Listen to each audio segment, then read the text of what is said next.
তারপরে এসএসসি তে 2008 সালে এসএসসি পরীক্ষা হলো, আমি তো এ প্লাস পাইলাম। আমাদের স্কুলটাও মোটামুটি ওরকমই একটু মানে গরিব টাইপ স্কুলই ছিল। তো ওইখান থেকে আমাদের ব্যাচে আমরা দুইজন পাইলাম এ প্লাস, একজন ও গোল্ডেন পাইলো, আমি শুধু এ প্লাস পাইলাম। তো তারপরে আমাদের লালপুর প্রতিনিধি ইমাম হাসান মুফতি, উনি আমাকে নিয়ে প্রতিবেদন করলেন প্রথম আলোতে।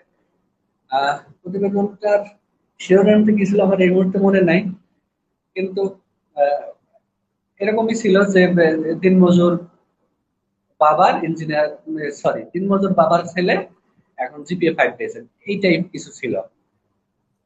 তো আমি ওনার আমি ওনার কাছে ঋণী যে উনি আমাকে নিয়ে প্রতিবেদন করে তারপরে 2008 সালের সেপ্টেম্বর কি অক্টোবরের দিকে আমাকে প্রথম আলো কারণ কারণ বাজারের ওই ভবনে আমার ডাক পড়লো, আমি ওখানে গেলাম।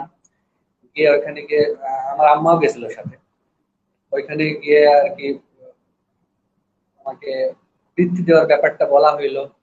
তখন আসলে আমি অনেক খুশি হয়েছিলাম, কারণ ওই মুহূর্তে আমার মানে এসএসসি তে প্লাস পাইছিলাম ঠিক আছে, মেধাও আছে ঠিক আছে, কিন্তু পড়াশোনাতে মানে চলতে হইলে বা রানিং রাখতে হইলে একটা আসলে ফিনান্সিয়াল সাপোর্ট দরকার, সেটা আসলে ছিল না। আর ইন্টারমিডিয়েট গেলে তো আরো বেশি মানে ফিনান্সিয়াল সাপোর্টের দরকার, ইন্টারমিডিয়েটের বই, ইন্টারমিডিয়েট টিউশনি,